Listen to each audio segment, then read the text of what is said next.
सातारा नगर परिषद मुख्याधिकारी दालनाबाहेर पिपाणी वाजवत आक्रोश आंदोलन।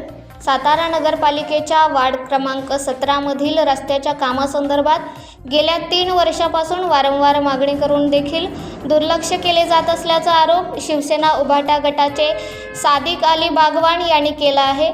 सातारा पालिका प्रशासनाकडून नागरी सुविधा मिळत नसल्याने बागवान यांनी सातारा पालिकेचे मुख्य अधिकारी अभिजित बापट यांच्या दालनाबाहेर पिपाणी वाजवत मुख्याधिकाऱ्यांच्या मनमानी कारभाराचा निषेध केला। एवढेच नव्हे तर सातारा पालिकेमध्ये वर्षानुवर्षे एकाच खुर्चीला खेळून बसलेल्या मुख्याधिकाऱ्यांचे लोकांच्या प्रश्नांकडे दुर्लक्ष असताना देखील त्यांच्यावर कोणतीही कारवाई होत नाही। यामुळे परमनंट मुख्याधिकारी असलेल्या अभिजित बापट यांचा आका कोण आहे असा सवाल सादिक अली बागवान यांनी उपस्थित केला आहे। बघा, जय महाराष्ट्र।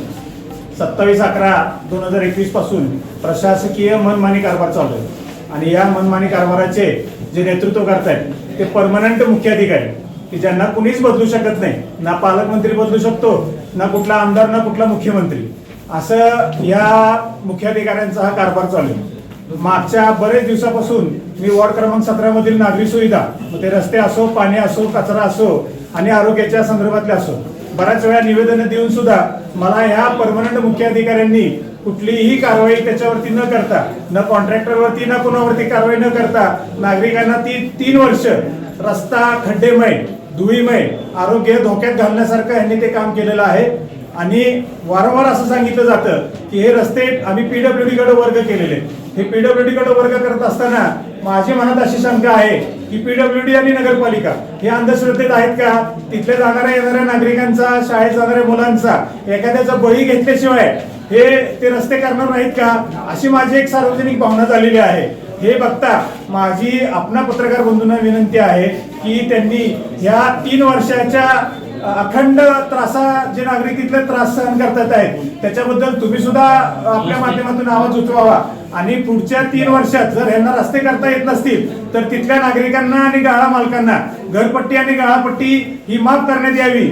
अन्यथा मी उद्या मुख्याधिकाऱ्यांशी जर चर्चा सफल झाली नाही तर मी हे जन आक्रोश म्हणजे आक्रोश हे पिपाणीच्या माध्यमातून वाजवून मी माझा आक्रोश जोपर्यंत रस्ते होत नाही तोपर्यंत मी करत राहणार। जय हिंद, जय महाराष्ट्र।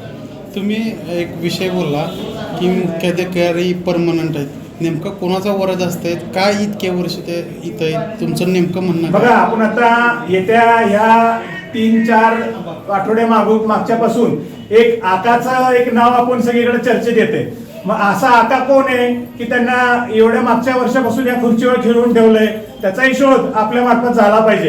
येत्या काळात जर हे आंदोलन जर स्थगित नाही झालं आणि त्याच्यावरती जनकार्य जर नाही झालं तर त्या आकाचं सुद्धा नाव इथं जाहीर करण्यात येईल। साहेब, तुम्हाला विनंती आहे, विषय तुमचा रस्त्याच्या इतर मागणी पुरता आहे, चर्चा करूया। तुम्ही म्हटलंय ना, चर्चा करू।